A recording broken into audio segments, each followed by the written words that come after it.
दोस्तों, अगर आप भारत और अफ्रीका के बीच खेले गए तीसरे टी20 मुकाबले के जबरदस्त रोमांच का मजा लेकर खुश हैं, तो हमारी इस वीडियो को एक लाइक जरूर करें।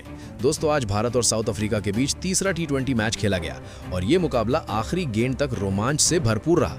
जी हाँ दोस्तों, इस वीडियो में हम आपको इस मैच का पूरा हाइलाइट्स विस्तार से बताने वाले हैं, इसलिए वीडियो को अंत तक जरूर देखें और अगर आपको वीडियो पसंद आए तो एक लाइक जरूर करें।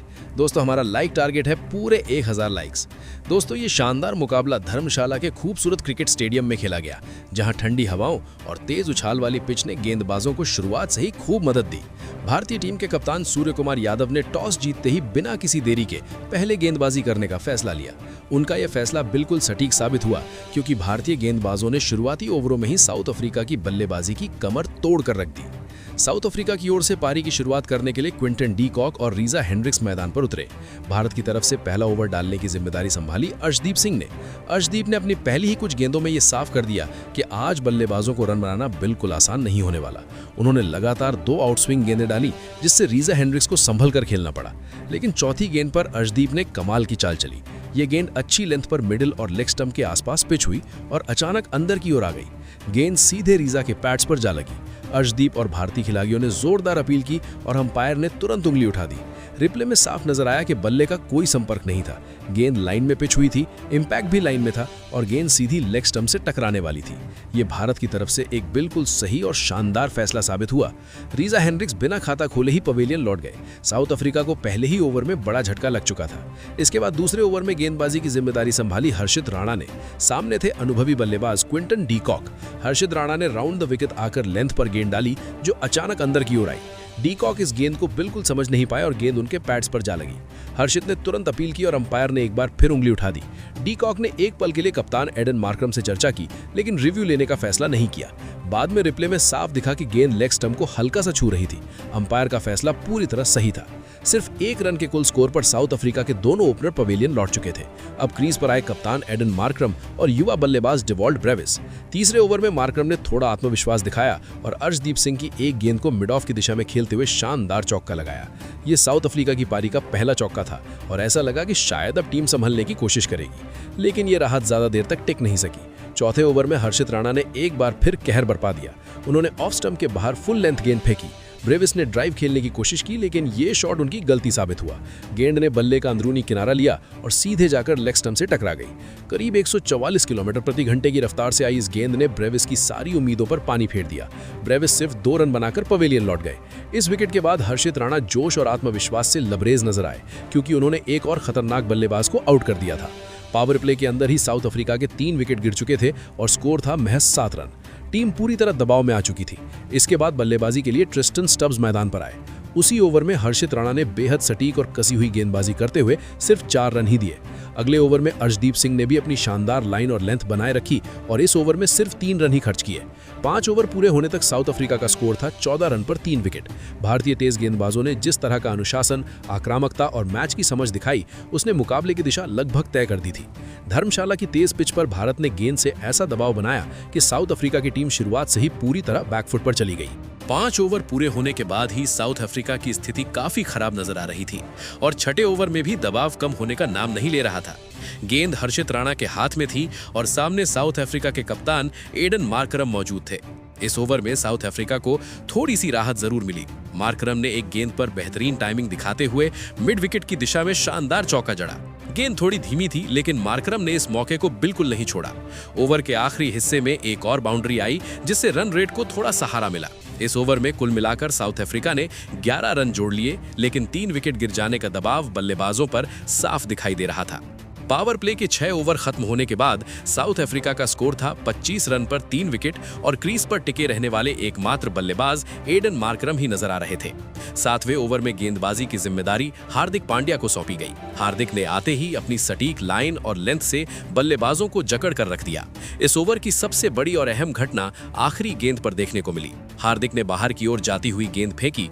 ट्रिस्टन स्टब्स ने शरीर से दूर जाकर शॉट खेलने की कोशिश की, लेकिन गेंद ने मोटा बाहरी किनारा लिया। विकेट के पीछे जितेश शर्मा ने कोई गलती नहीं की और शानदार कैच पकड़ लिया। स्टब्स के आउट होते ही साउथ अफ्रीका को चौथा बड़ा झटका लगा। ये विकेट इसलिए भी खास बन गया क्योंकि ये हार्दिक पांड्या की T20 इंटरनेशनल करियर का 100वां विकेट था। इससे पहले इसी सीरीज में जसप्रीत बुमराह और अर्शदीप सिंह भी इस खास उपलब्धि तक पहुंच चुके थे। 7 ओवर पूरे होने तक साउथ अफ्रीका का स्कोर था 30 रन पर 4 विकेट और टीम पूरी तरह बैकफुट पर चली गई थी। 8वें ओवर में कप्तान सूर्य कुमार यादव ने गेंद स्पिनर को सौंपी और वरुण चक्रवर्ती को आक्रमण पर लगाया। वरुण ने आते ही अपनी रहस्यमयी फिरकी से बल्लेबाजों को सोचने पर मजबूर कर दिया। इस ओवर में कोई बाउंड्री तो नहीं आई, लेकिन एक अहम मौका जरूर देखने को मिला। कॉर्बिन बॉश ने ड्राइव खेलने की कोशिश की, गेंद ने किनारा लिया और स्लिप की दिशा में चली गई, जहां सूर्य कुमार यादव गेंद तक तो पहुंचे लेकिन कैच को जमीन पर गिरने से पहले लपक नहीं पाए। ये एक आधा मौका था जिसने साउथ अफ्रीका को थोड़ी राहत दिलाई। वरुण ने बेहद कसी हुई गेंदबाजी की और इस ओवर से सिर्फ 3 रन ही दिए। 8 ओवर के बाद स्कोर था 33 रन पर 4 विकेट। 9वें ओवर में एक बार फिर हार्दिक पांड्या गेंद लेकर आए। इस ओवर में कप्तान एडन मार्करम ने अपना क्लास दिखाया। हार्दिक की एक फुल लेंथ गेंद पर मार्करम ने शानदार ड्राइव लगाया और गेंद तेजी से बाउंड्री के पार चली गई। ये शॉट साफ दिखा रहा था कि मार्करम अकेले दम पर संघर्ष करने की कोशिश कर रहे हैं। इसके अलावा ओवर में कोई बड़ा शॉट देखने को नहीं मिला, लेकिन ये चौका साउथ अफ्रीका के लिए थोड़ा आत्मविश्वास जरूर लेकर आया। 9 ओवर पूरे होने तक स्कोर पहुंच गया था 41 रन पर 4 विकेट। 10वें ओवर में वरुण चक्रवर्ती ने एक बार फिर गेंद संभाली। इस ओवर में भी बल्लेबाजों के लिए रन बनाना आसान नहीं था, लेकिन भारत के हाथ से एक बड़ा मौका निकल गया। कॉर्बिन बॉश ने जोरदार शॉट खेला, गेंद मिड विकेट की दिशा में गई, जहां फील्डिंग कर रहे अभिषेक शर्मा के हाथों से कैच छूट गया। गेंद काफी तेज थी और अभिषेक के पास प्रतिक्रिया का समय भी कम था, फिर भी ये भारत के लिए एक अहम मौका था जो हाथ से निकल गया। इसके अलावा इस ओवर में कोई बड़ा शॉट नहीं लगा। वरुण ने अपनी सटीक लाइन बनाए रखी और बल्लेबाजों को खुलकर खेलने का मौका नहीं दिया। 10 ओवर पूरे होने तक स्कोर था 33 रन पर 4 विकेट। 9वें ओवर में एक बार फिर हार्दिक पांड्या गेंद लेकर आए। इस ओवर में कप्तान एडन मार्करम ने अपना क्लास दिखाया। हार्दिक की एक फुल लेंथ गेंद पर मार्करम ने शानदार ड्राइव लगाया और गेंद तेजी से बाउंड्री के पार चली गई। ये शॉट साफ दिखा रहा था कि मार्करम अकेले दम पर संघर्ष करने की कोशिश कर रहे हैं। इसके अलावा ओवर में कोई बड़ा शॉट देखने को नहीं मिला, लेकिन ये चौका साउथ अफ्रीका के लिए थोड़ा आत्मविश्वास जरूर लेकर आया। 9 ओवर पूरे होने तक स्कोर पहुंच गया था 41 रन पर 4 विकेट। 10वें ओवर में वरुण चक्रवर्ती ने एक बार फिर गेंद संभाली। इस ओवर में भी बल्लेबाजों के लिए रन बनाना आसान नहीं था, लेकिन भारत के हाथ से एक बड़ा मौका निकल गया। कॉर्बिन बॉश ने जोरदार शॉट खेला, गेंद मिड विकेट की दिशा में गई, जहां फील्डिंग कर रहे अभिषेक शर्मा के हाथों से कैच छूट गया। गेंद काफी तेज थी और अभिषेक के पास प्रतिक्रिया का समय भी कम था, फिर भी ये भारत के लिए एक अहम मौका था जो हाथ से निकल गया। इसके अलावा इस ओवर में कोई बड़ा शॉट नहीं लगा। वरुण ने अपनी सटीक लाइन बनाए रखी और बल्लेबाजों को खुलकर खेलने का मौका नहीं दिया। 10 ओवर पूरे होने तक स्कोर था 33 रन पर 4 विकेट। 10वें ओवर के बाद साउथ अफ्रीका पहले ही मुश्किल में फंसा हुआ था और 11वें ओवर में शिवम दुबे के गेंद संभालते ही दबाव और ज्यादा बढ़ गया। ओवर की पहली ही गेंद पर भारत को बड़ी सफलता मिली। शिवम दुबे की वोबल सीम गेंद अंदर की ओर आई और कॉर्बिन बॉश डिफेंस भी नहीं लगा पाए। गेंद सीधी लेग स्टंप्स में जा घुसी और एक ही पल में स्टंप्स बिखर गए। बॉश के आउट होते ही साफ हो गया कि भारत ने मुकाबले को पूरी तरह अपनी पकड़ में ले लिया है। इसके बाद बल्लेबाजी के लिए क्रीज पर आए डोनोवन फरेरा। शिवम दुबे लगातार अच्छी लेंथ पर गेंद डालते रहे और साउथ अफ्रीका के बल्लेबाजों पर दबाव बनाए रखा। एक गेंद पर रनआउट का भी शानदार मौका देखने को मिला। गेंद सीधे शिवम दुबे के हाथ से स्टंप्स पर जा लगी, बेल जुड़ गईं और एडन मार्करम लगभग आधी पिच पर फंसे हुए नजर आए। लेकिन किस्मत उस वक्त साउथ अफ्रीका के साथ थी और मार्करम किसी तरह बच निकलने में कामयाब रहे। इस ओवर में शिवम दुबे ने बेहतरीन गेंदबाजी का नमूना पेश किया और सिर्फ 4 रन ही खर्च किए। 11 ओवर पूरे होने के बाद साउथ अफ्रीका का स्कोर था 48 रन पर 5 विकेट। 12वें ओवर में गेंद कुलदीप यादव को सौंपी गई। कुलदीप की शुरुआती कुछ गेंदों पर बल्लेबाजों ने संभल कर खेल दिखाया, लेकिन इसके बाद डोनोवन फरेरा ने अपना असली तेवर दिखाया। कुलदीप की एक गेंद पर फरेरा ने घुटना टेकते हुए जोरदार स्लॉग स्वीप लगाया। गेंद हवा में काफी ऊंची उठी और सीधे मिड विकेट के ऊपर से स्टैंड्स में जाकर गिरी। धर्मशाला का स्टेडियम इस शॉट के साथ गूंज उठा। ये साफ संकेत था कि फरेरा मैच का रुख बदलने की कोशिश कर रहे हैं। हालांकि इस ओवर में इसके अलावा कोई और बड़ा शॉट देखने को नहीं मिला, लेकिन इस एक छक्के ने साउथ अफ्रीका को थोड़ी राहत जरूर दी। 12 ओवर के बाद स्कोर पहुंच गया 58 रन पर 5 विकेट। 13वें ओवर में एक बार फिर शिवम दुबे गेंद लेकर आए। इस ओवर में डोनोवन फरेरा पूरी तरह आक्रामक अंदाज में नजर आए। दुबे की एक धीमी और छोटी गेंद पर फरेरा ने शानदार पुल शॉट खेला और गेंद सीधे मिड विकेट की खाली जगह से बाउंड्री के पार चली गई। ये एक बिल्कुल क्लीन हिट थी। फील्ड पर मौजूद भारतीय कप्तान सूर्य कुमार यादव भी दुबे को इशारा करते नजर आए कि फरेरा को छोटी गेंद डालने से बचें। इसी ओवर में भारत को एक बड़ा मौका भी मिला। फरेरा ने एक ऊंचा शॉट खेला, गेंद लॉन्ग ऑन की दिशा में गई, जहां अर्शदीप सिंह के पास कैच का आसान मौका था, लेकिन गेंद उनके हाथों से फिसल गई। ये एक साफ कैच था और इस चूक से सूर्य कुमार यादव भी थोड़े निराश नजर आए। इस ओवर में साउथ अफ्रीका ने कुछ अहम रन बटोर लिए। 14वें ओवर में वरुण चक्रवर्ती की वापसी हुई और यहीं पर भारत को बड़ी राहत मिल गई। वरुण ने फरेरा को फंसाने के लिए शानदार चाल चली। उन्होंने फुल लेंथ गेंद डाली। फरेरा ने एक और बड़ा स्लॉग स्वीप खेलने की कोशिश की, लेकिन गेंद को पूरी तरह मिस कर बैठे। गेंद सीधी जाकर लेग स्टंप्स में जा घुसी और स्टंप्स बिखर गए। फरेरा का खतरनाक खेल यहीं खत्म हो गया। जिस बल्लेबाज से साउथ अफ्रीका को सबसे ज्यादा उम्मीद थी, उसे वरुण ने बिल्कुल सही समय पर पवेलियन भेज दिया। इस विकेट के साथ साउथ अफ्रीका ने अपना छठा विकेट गंवा दिया और स्कोर हो गया 69 रन पर 6 विकेट। 15वें ओवर में शिवम दुबे एक बार फिर गेंद लेकर आए। इस ओवर में कप्तान एडन मार्करम ने पारी को संभालने की जिम्मेदारी उठाने की कोशिश की। दुबे की एक गेंद पर मार्करम ने शानदार टाइमिंग के साथ चौका जड़ा, लेकिन फील्डिंग में चूक साफ नजर आई। गेंद को रोकने आए हर्षित राणा सही तरीके से फील्ड नहीं कर पाए और इसी का फायदा साउथ अफ्रीका को मिला। हालांकि इसके अलावा भारतीय टीम ने कोई बड़ी गलती नहीं की और रन गति को ज्यादा बढ़ने नहीं दिया। 15 ओवर पूरे होने तक साउथ अफ्रीका का स्कोर था 77 रन पर 6 विकेट। इस समय तक मुकाबला पूरी तरह भारत के नियंत्रण में आ चुका था। बड़े शॉट खेलने की कोशिश में साउथ अफ्रीका के विकेट लगातार गिरते रहे और भारतीय गेंदबाजों ने हर ओवर में दबाव बनाए रखा। अब साउथ अफ्रीका की सारी उम्मीदें सिर्फ एडन मार्करम पर टिकी हुई थी, लेकिन रन बहुत कम थे और विकेट हाथ में लगभग नहीं के बराबर बचे थे। 15 ओवर के बाद साउथ अफ्रीका की हालत काफी खराब नजर आ रही थी, लेकिन मुकाबला अभी पूरी तरह खत्म नहीं हुआ था। क्रीज पर कप्तान एडन मार्करम मौजूद थे और उनके साथ निचले क्रम के बल्लेबाज। 16वें ओवर में गेंद वरुण चक्रवर्ती के हाथ में थी, जो पहले ही शानदार ले में नजर आ रहे थे। इसी ओवर में भारत को एक और बड़ी सफलता मिली। वरुण की फिरकी ने बल्लेबाजों को पूरी तरह जकड़ कर रख दिया और साउथ अफ्रीका का एक और विकेट गिर गया। इस विकेट के साथ ही साउथ अफ्रीका 7 विकेट के नुकसान पर पहुंच गया। वरुण ने अपना ओवर बेहद किफायती रखा और साफ दिखाई दे रहा था कि बल्लेबाज उनके सामने पूरी तरह असहज हैं। 4 ओवर में सिर्फ 11 रन देकर 2 विकेट लेना, ये उनके बेहतरीन स्पेल का साफ सबूत था। 17वें ओवर में हार्दिक पांड्या गेंद लेकर आए। इस ओवर में अचानक साउथ अफ्रीका के ड्रेसिंग रूम में थोड़ी हलचल दिखाई दी। निचले क्रम के बल्लेबाज एनरिच नॉर्किया ने हार्दिक की एक छोटी गेंद पर जोरदार पुल शॉट खेला। गेंद सीधे बाउंड्री के पार चली गई और ये साउथ अफ्रीका की पारी का एक दुर्लभ आक्रामक पल साबित हुआ। गेंदबाज होने के बावजूद एनरिच नॉर्किया का वो शॉट साउथ अफ्रीका के लिए थोड़ी सी उम्मीद लेकर जरूर आया। हालांकि इसके अलावा हार्दिक पांड्या ने बल्लेबाजों को खुलकर खेलने का कोई मौका नहीं दिया और लगातार दबाव बनाए रखा। इस ओवर में साउथ अफ्रीका ने कुछ रन तो जोड़ लिए, लेकिन मैच की तस्वीर में कोई बड़ा बदलाव नहीं आया। 18वें ओवर में अर्शदीप सिंह की वापसी हुई और यहीं पर भारत को सबसे अहम और बड़ा विकेट हासिल हुआ। अर्शदीप ने साउथ अफ्रीका के कप्तान एडन मार्करम को पवेलियन भेज दिया। मार्करम ने ऑफसाइड के ऊपर से बड़ा शॉट खेलने की कोशिश की, लेकिन गेंद ने हल्का सा किनारा लिया और विकेट के पीछे जितेश शर्मा ने सुरक्षित कैच लपक लिया। आउट होने के बाद मार्करम कुछ पल तक क्रीज पर ही खड़े रहे, क्योंकि उन्होंने एक जिम्मेदार और संघर्षपूर्ण पारी खेली थी। उनके आउट होते ही साउथ अफ्रीका की आखिरी उम्मीद भी टूट गई। अर्शदीप सिंह ने इस विकेट के साथ एक बार फिर साबित कर दिया कि बड़े मौकों पर वो भारत के सबसे भरोसेमंद गेंदबाजों में से एक है। इसके बाद भारतीय गेंदबाजों ने पूरी तरह शिकंजा कस दिया। आखिरी ओवर में गेंद कुलदीप यादव के हाथ में थी और यहां भी साउथ अफ्रीका के लिए मुश्किलें कम होने का नाम नहीं ले रही थीं। सबसे पहले कुलदीप ने एनरिच नॉर्किया को स्टंप आउट करवा दिया। नॉर्किया बड़ा शॉट खेलने के इरादे से आगे बढ़े, लेकिन कुलदीप ने गेंद को थोड़ा छोटा और चौड़ा रखा।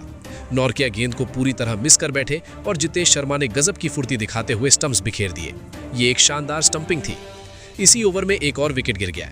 कुलदीप यादव की गेंद पर ऑटनील बाटमैन ने ऑफ साइड के ऊपर से शॉट खेलने की कोशिश की, लेकिन गेंद बल्ले के निचले हिस्से पर लगी और हवा में उछल गई।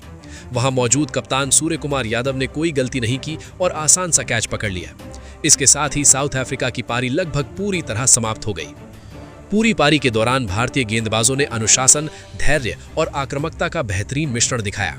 वरुण चक्रवर्ती की फिरकी, अर्शदीप सिंह की स्विंग, हार्दिक पांड्या की विविधता और कुलदीप यादव की चतुराई ने साउथ अफ्रीका को कहीं भी टिकने नहीं दिया। लक्ष्य का पीछा करने उतरी भारतीय टीम ने शुरुआत से ही ये साफ कर दिया कि आज मैच को ज्यादा खींचने का कोई इरादा नहीं है। क्रीज पर मौजूद थे अभिषेक शर्मा और शुभमन गिल, जबकि गेंद थामे हुए थे लुंगी एनगिडी। पहली ही गेंद पर अभिषेक शर्मा ने जोरदार पुल शॉट लगाया और गेंद सीधे बाउंड्री के पार चली गई। ये सिर्फ एक बाउंड्री नहीं थी, बल्कि एक साफ संदेश था कि भारत आक्रामक मूड में खेलने आया है। अगली कुछ गेंदों में अभिषेक शर्मा ने एक और बाउंड्री जड़ दी और स्टेडियम में बैठे दर्शक झूम उठे। पहले ही ओवर में भारत ने ताबड़तोड़ रन बटोरे और बिना विकेट गंवाए शानदार शुरुआत की। एक ओवर के बाद ही स्कोर तेजी से आगे बढ़ चुका था और साउथ अफ्रीका की टीम दबाव में नजर आने लगी थी। दूसरे ओवर में गेंद मार्को यानसन को सौंपी गई, लेकिन हालात में कोई खास बदलाव नहीं आया। अभिषेक शर्मा ने एक बार फिर आगे बढ़कर लंबा शॉट खेला और गेंद सीधे स्टैंड्स में जाकर गिरी। ये एक और दमदार प्रहार था। इसके बाद उन्होंने एक और बाउंड्री लगाकर ओवर को पूरी तरह भारत के नाम कर दिया। इसी ओवर में शुभमन गिल को एक बड़ा झटका लगते लगते बच गया। गिल को LBW आउट दिया गया, लेकिन उन्होंने तुरंत रिव्यू लिया। रिप्ले में साफ दिखाई दिया कि गेंद पहले बल्ले से लगी थी। अंपायर को अपना फैसला बदलना पड़ा और गिल बाल बाल बच गए। ये पल साउथ अफ्रीका के लिए बेहद निराशाजनक और भारत के लिए राहत भरा था। इसी ओवर में गिल ने भी एक शानदार चौका लगाकर अपना खाता खोला। 2 ओवर पूरे होने तक भारत का स्कोर बहुत तेजी से आगे बढ़ चुका था। साउथ अफ्रीका की टीम दबाव में नजर आने लगी और मैच धीरे धीरे एक तरफा नजर आने लगा। तीसरे ओवर में फिर से ऑटनील बाटमैन को आक्रमण पर उतारा गया। इस ओवर में शुभमन गिल ने अपनी क्लास दिखाई। उन्होंने एक गेंद पर जोरदार कट शॉट खेला और गेंद सीधे बाउंड्री के पार चली गई। इसके बाद एक और गेंद पर गिल ने ऑफ साइड में शानदार शॉट खेलकर चौका लगाया। हालांकि इस ओवर में एक पल ऐसा भी आया जब गिल का बाहरी किनारा लगभग विकेट के पीछे जा सकता था, लेकिन किस्मत इस बार भारत के साथ रही। ओवर खत्म होने तक भारत बिना विकेट गंवाए मजबूत स्थिति में पहुंच चुका था। चौथे ओवर में मार्को यानसेन की वापसी हुई, लेकिन भारतीय बल्लेबाजों का आत्मविश्वास साफ दिखाई दे रहा था। शुभमन गिल ने इस ओवर में एक और शानदार चौका जड़ा। गेंद थोड़ी छोटी और चौड़ी थी, लेकिन गिल ने उसे हाथ खोलते हुए कवर के ऊपर से बाउंड्री तक पहुंचा दिया। अभिषेक शर्मा भी लगातार बड़े शॉट खेलने में जुटे हुए थे। हालांकि कुछ गेंदों पर उन्होंने चूक की, लेकिन रन गति पर इसका कोई असर नहीं पड़ा। 4 ओवर के बाद भारत पूरी तरह नियंत्रण में नजर आ रहा था। 5वें ओवर में फिर से ऑटनील बाटमैन गेंदबाजी के लिए आए और यहीं पर अभिषेक शर्मा ने मैच की रफ्तार और तेज कर दी। ओवर की शुरुआत में ही अभिषेक ने एक करारा शॉट लगाया और गेंद स्टेडियम के बाहर चली गई। ये शानदार शॉट दर्शकों को खड़े होकर तालियां बजाने पर मजबूर कर गया। इसके बाद भी अभिषेक ने एक और बाउंड्री लगाई। गेंद बल्ले के किनारे से निकली, लेकिन इतनी तेजी से गई कि फील्डर बस देखता रह गया। इसी के साथ भारत ने बहुत ही कम ओवरों में 50 रन पूरे कर लिए। 5 ओवर के बाद स्कोरबोर्ड भारत के पक्ष में पूरी तरह झुक चुका था। कोई विकेट नहीं गिरा था और रन बने थे 60। दोनों ओपनर पूरी लय में थे और साउथ अफ्रीका के गेंदबाज समझ नहीं पा रहे थे कि गेंद कहां डालें। अभिषेक शर्मा आक्रामक अंदाज में खेलते हुए मैच को जल्दी खत्म करने के मूड में दिख रहे थे, जबकि शुभमन गिल शांत लेकिन भरोसेमंद तरीके से उनका साथ निभा रहे थे। पावर प्ले के शानदार प्रदर्शन ने साफ कर दिया था कि भारत इस मुकाबले को ज्यादा देर तक नहीं खींचने वाला और जीत अब सिर्फ औपचारिकता भर रह गई थी। पावर प्ले के आखिरी ओवर में भारत की रफ्तार थोड़ी धीमी होने की उम्मीद थी, लेकिन छठे ओवर में भी स्कोर तेजी से बढ़ता रहा। गेंद कॉर्बिन बॉश के हाथ में थी और सामने अभिषेक शर्मा मौजूद थे, जो पहले से ही साउथ अफ्रीकी गेंदबाजों पर हावी थे। लेकिन इसी ओवर में मैच का पहला टर्निंग पॉइंट आया। बॉश की गेंद पर अभिषेक ने बड़ा शॉट खेलने की कोशिश की। गेंद बल्ले के ऊपरी हिस्से से लगी और हवा में चली गई। कप्तान एडन मार्करम ने तेजी से दौड़ लगाई और एक शानदार रनिंग कैच पकड़ लिया। अभिषेक शर्मा की तूफानी पारी यहीं खत्म हो गई। उन्होंने कम समय में दर्शकों का पूरा मनोरंजन किया और पवेलियन लौटते समय धर्मशाला का स्टेडियम तालियों से गूंज उठा। अभिषेक के आउट होते ही क्रीज पर आए तिलक वर्मा और उन्होंने आते ही साफ कर दिया कि उनका इंटेंट पूरी तरह आक्रामक है। पहली ही गेंद पर तिलक ने समझदारी से बल्ला खेला और गेंद थर्ड मैन की दिशा में बाउंड्री तक पहुंच गई। ये शॉट शांत लेकिन आत्मविश्वास से भरा था। इसी ओवर में तिलक ने एक और चौका लगाया, जिसमें किस्मत भी उनके साथ रही। गेंद ने बाहरी किनारा लिया और स्लिप के ऊपर से निकलते हुए बाउंड्री तक चली गई। पावर प्ले खत्म होने तक भारत मजबूत स्थिति में पहुंच चुका था और स्कोर तेजी से आगे बढ़ रहा था। 7वें ओवर में एनरिच नॉर्किया को गेंदबाजी के लिए बुलाया गया। तेज रफ्तार, उछाल और सटीक लाइन के साथ नॉर्किया ने वही किया जिसके लिए वे जाने जाते हैं। इस ओवर में शुभमन गिल ने संयम बनाए रखा, लेकिन एक गेंद पर किस्मत उनके साथ थी। तेज गेंद पर गिल का बाहरी किनारा लगा और गेंद स्लिप और विकेट कीपर के बीच से निकल गई। साउथ अफ्रीका के लिए ये एक आधा मौका था जो हाथ से निकल गया। इसी ओवर में गिल ने एक और गेंद पर हल्का किनारा लगाया, लेकिन फील्डर सही जगह पर नहीं था और गेंद बाउंड्री तक चली गई। ये साफ दिखाता है कि जब मैच आपके पक्ष में होता है तो ऐसे छोटे मौके भी आपके साथ रहते हैं। 8वें ओवर में फिर से कॉर्बिन बॉश गेंदबाजी के लिए आए और भारतीय बल्लेबाजों पर दबाव बनाए रखने की कोशिश की, लेकिन तिलक वर्मा पूरी तरह सेट नजर आ रहे थे। बॉश की ये गेंद थोड़ी लेग साइड पर आई और तिलक ने बिना किसी जल्दबाजी के उसे फाइन लेग की दिशा में बाउंड्री तक पहुंचा दिया। ये शॉट साफ तौर पर दिखा रहा था कि तिलक केवल ताकत पर नहीं बल्कि टाइमिंग पर भी भरोसा करते हैं। इस ओवर में भारत ने रन गति को स्थिर बनाए रखा और दबाव पूरी तरह साउथ अफ्रीका के ऊपर बनाए रखा।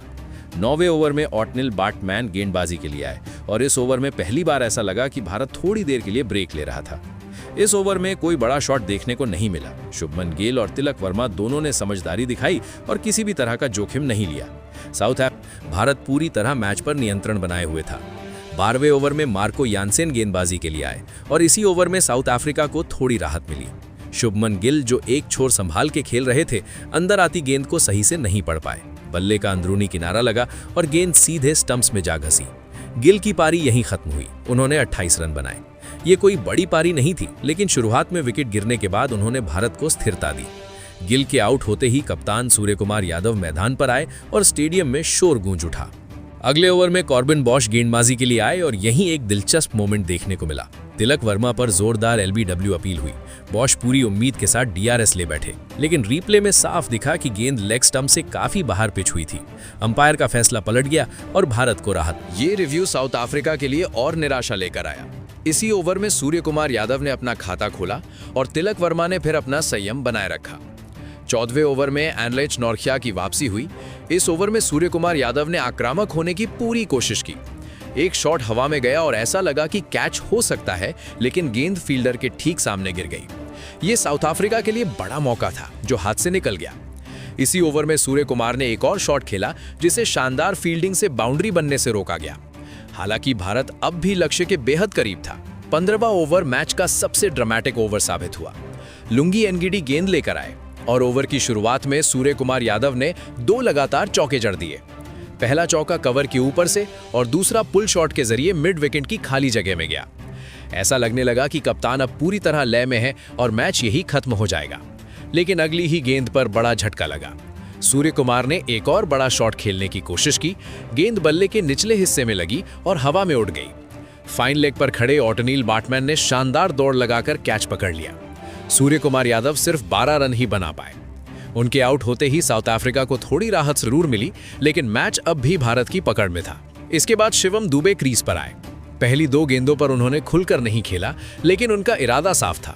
इसी ओवर में भारत ने और रन जोड़े और अब जीत बस कुछ शॉट्स दूर थी। तिलक वर्मा एक छोर पर मजबूती से टिके हुए थे और मैच को फिनिश करने की जिम्मेदारी लेने को तैयार दिख रहे थे। अगले ओवर में ऑटनिल बाटमैन गेंद लेकर आए और यहीं पर मैच लगभग समाप्त होने वाला था। शिवम दुबे ने पहली ही बड़ी गेंद पर जोरदार शॉट लगाया। गेंद सीधी मिड ऑन के ऊपर से स्टैंड्स में चली गई और दर्शक खुशी से झूम उठे। अगली ही बड़ी गेंद पर दुबे ने एक और शानदार शॉट खेला और गेंद बाउंड्री के पार चली गई। ये पूरी तरह क्लीन हिट था और साफ दिख रहा था कि भारत अब किसी भी हालत में मैच को आगे नहीं बढ़ाएगा। इन बड़े शॉट्स के साथ ही भारत लक्ष्य के बेहद करीब पहुंच गया। आखिरकार भारत ने 118 रनों का लक्ष्य सिर्फ 15.5 ओवर में हासिल कर लिया और मुकाबला 7 विकेट से अपने नाम कर लिया। तिलक वर्मा 25 रन बनाकर नाबाद रहे, जबकि शिवम दुबे 10 रन बनाकर नाबाद लौटे। ये जीत केवल आसान रन चेज नहीं थी, बल्कि भारतीय टीम की मैच समझ, धैर्य और सही समय पर आक्रमण करने की क्षमता का शानदार उदाहरण थी। इस मुकाबले में जहां गेंदबाजों ने पहले साउथ अफ्रीका को पूरी तरह दबाया, वहीं बल्लेबाजों ने बिना किसी दबाव के लक्ष्य हासिल किया। दोस्तों, आपके हिसाब से इस मैच का हीरो कौन रहा? कमेंट करके जरूर बताएं।